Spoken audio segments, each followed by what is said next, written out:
अस्सलाम वालेकुम दोस्तों, उम्मीद करता हूँ आप खैरियत से होंगे। आप देख रहे हैं my YouTube channel best coding. दोस्तों, इस वीडियो में हम लोग सीखने वाले हैं कि टेक्स्ट की फॉर्मेटिंग कैसे करते हैं।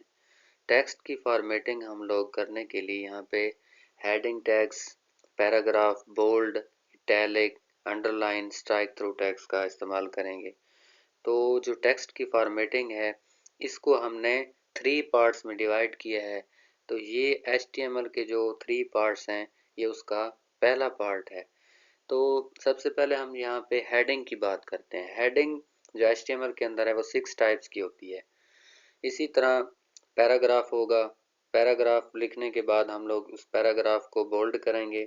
बोल्ड करने के बाद उसी पैराग्राफ में से कुछ लाइनों को हम लोग इटैलिक करेंगे। अब इटैलिक करने का क्या मतलब होता है कि जो हमारे वर्ड होते हैं हम उनको जब इटैलिक टैग यूज़ करेंगे, हमारे जो वर्ड होंगे वो थोड़ा तिरछे नज़र आएंगे। इसी तरह हम पैराग्राफ के अंदर कुछ लाइनों के नीचे अंडरलाइन लगाएंगे।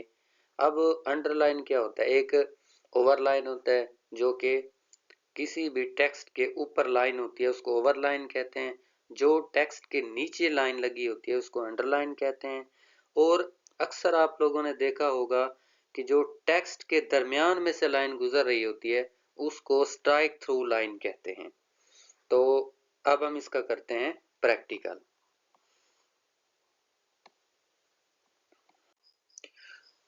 दोस्तों, सबसे पहले हम हेड टैग की प्रैक्टिस करेंगे। मैंने आपको बताया कि हेड टैग की 6 टाइप्स होती हैं।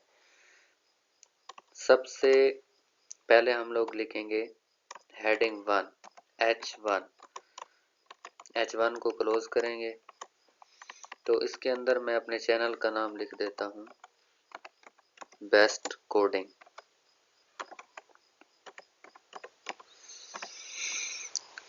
देखें, ये हेडिंग 1 है। अब हम इसको सेव करते हैं और इसको देखते हैं कि ये सेव हुई है या नहीं। यहाँ पे हम सर्च करेंगे।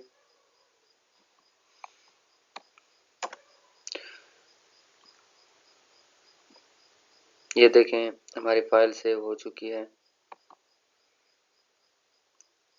ये आपको H1 नज़र आ रहा है। ये H1 जो होती है सबसे बड़ी हेडिंग होती है। उसके बाद H2 हेडिंग जो होती है वो उससे छोटी होती है, H3 उससे छोटी होती है। इसी तरह जो H6 होती है वो सबसे छोटी हेडिंग होती है। H1 जो होती है वो सबसे बड़ी हेडिंग होती है। तो हम इसको प्रैक्टिकल करते हैं। तो हम लोग इसी को डुप्लीकेट कर लेते हैं।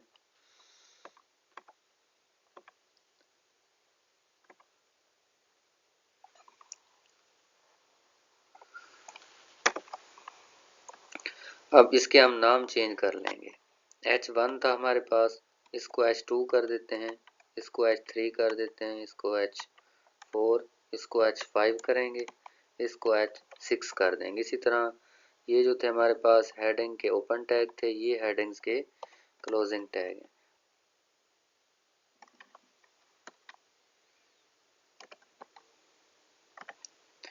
ये देखें, हमारे पास 6 हेडिंग बन चुकी हैं। अब हम इसको सेव करने के बाद देखते हैं। अब हम इसको रिफ्रेश करते हैं। हमने जो हेडिंग की 6 टाइप्स लिखी हैं, इसको रिफ्रेश करने के बाद देखते हैं। यहाँ पे ये देखें, हमारे पास हेडिंग्स की टाइप्स आ चुकी हैं। जो H1 था ये सबसे बड़ी हेडिंग थी। मैंने आपको पहले भी बताया था जो H2 होता है वो थोड़ा उससे छोटी होती है। इसी तरह H3 H2 से छोटी होगी। उसके बाद H3 है, तो ये नीचे आपको H4 नज़र आ रहा है, ये H5 है और ये सबसे छोटी जो हेडिंग है ये H6 है। अब हम इसके नीचे पैराग्राफ लिखते हैं। तो हम यहाँ पे जो सबसे बड़ी हेडिंग है वो रहने देते हैं, जो सबसे बड़ी हेडिंग है वो रहने देते हैं, बाकी डिलीट कर देते हैं। उसके नीचे हम लोग पैराग्राफ लिखते हैं। अब पैराग्राफ लिखने के लिए हमें पी टैग लिखना होगा। पी टैग ये ओपन टैग है, पैराग्राफ का ये ओपन टैग है और ये पैराग्राफ का क्लोजिंग टैग है। अब हम इसके अंदर लिखने वाले हैं एक पैराग्राफ। तो पैराग्राफ लिखने के लिए हम लोग यहाँ पे हमारे पास एक वेबसाइट है लोरम इप्सम। अब हम इसको यहाँ से कॉपी कर लेंगे। ये मैंने कॉपी कर लिया। कॉपी करने के बाद हम लोग अपना जो पैराग्राफ टैग था उसके अंदर इसको पेस्ट कर देंगे। ये देखिए हमने यहाँ पे पेस्ट कर लिया है। पेस्ट करने के बाद हम लोग इसको सेव करेंगे। सेव करने के बाद रिफ्रेश करते हैं।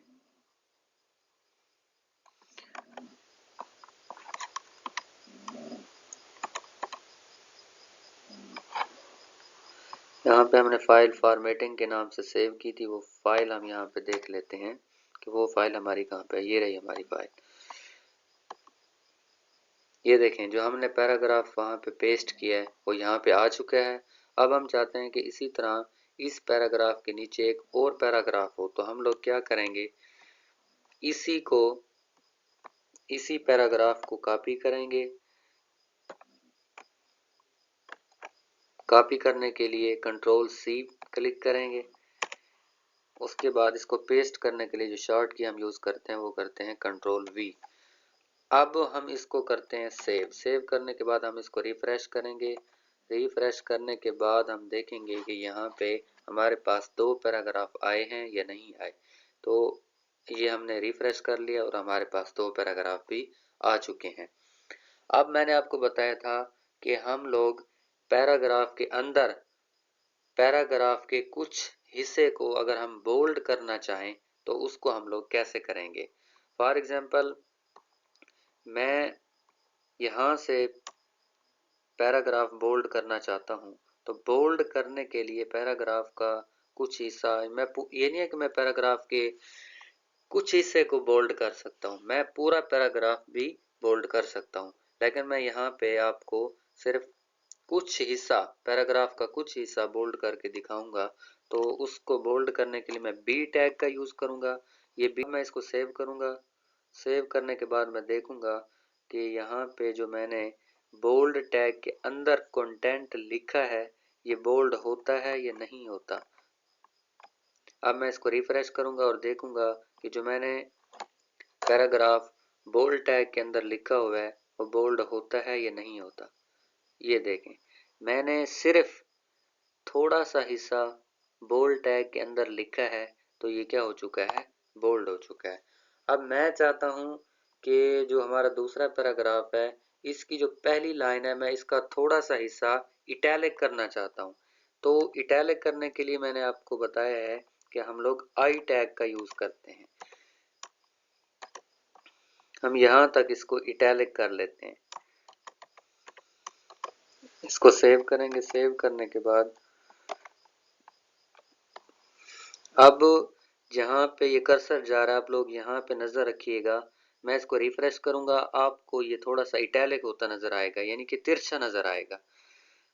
ये देखें मैं रिफ्रेश करने लगा हूँ, गौर कीजिएगा। ये देखें यहाँ पे आपको जो टेक्स्ट है वो इटैलिक नजर आ रहा है। अब मैं चाहता हूँ कि मैं इस लाइन के नीचे अंडरलाइन लगाऊं, या मैं चाहता हूं कि मैं हेडिंग के नीचे अंडरलाइन लगाऊं, तो मैं कैसे लगा सकता हूं। अंडरलाइन करने के लिए इस हेडिंग को मैं हेडिंग के अंदर यू टैग का इस्तेमाल करूंगा। जब मैं यू टैग का इस्तेमाल करूंगा तो जो हमारी हेडिंग होगी उसके नीचे एक अंडरलाइन आ जाएगी। तो मैं इसको रिफ्रेश करता हूं।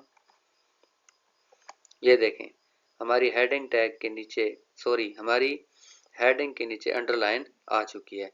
मैंने आपको बताया कि जो लाइन होती है वो थ्री टाइप्स की होती है। एक ओवरलाइन होती है, एक अंडरलाइन होती है, एक स्ट्राइक थ्रू लाइन होती है। जो ओवरलाइन होती है वो टेक्स्ट के ऊपर होती है। जो टेक्स्ट के नीचे लाइन होती है उस लाइन को जो टेक्स्ट के नीचे लाइन होती है उस लाइन को अंडरलाइन कहते हैं। जो टेक्स्ट के ऊपर लाइन होती है उसको ओवरलाइन कहते हैं। और जो लाइन टेक्स्ट के दरमियान में से गुजर रही होती है उसको स्ट्राइक थ्रू लाइन कहते हैं। इस पैराग्राफ के थोड़े से हिस्से को मैं स्ट्राइक थ्रू करना चाहता हूं, तो कैसे करूंगा। तो मैं सबसे पहले कोड में जाऊंगा। कोड में जाने के बाद मैं यहाँ पे क्लिक करूंगा और स्ट्राइक थ्रो के लिए जो हम टैग यूज़ करते हैं वो एस टैग यूज़ करते हैं। अब मैं यहाँ तक इसको स्ट्राइक थ्रो करना चाहता हूँ। इसको सेव करेंगे, सेव करने के बाद इसको रिफ्रेश करेंगे। ये देखें, ये जो लाइन जा रही है टेक्स्ट के दरमियान में से जा रही है, तो इसी को कहते हैं स्ट्राइक थ्रो।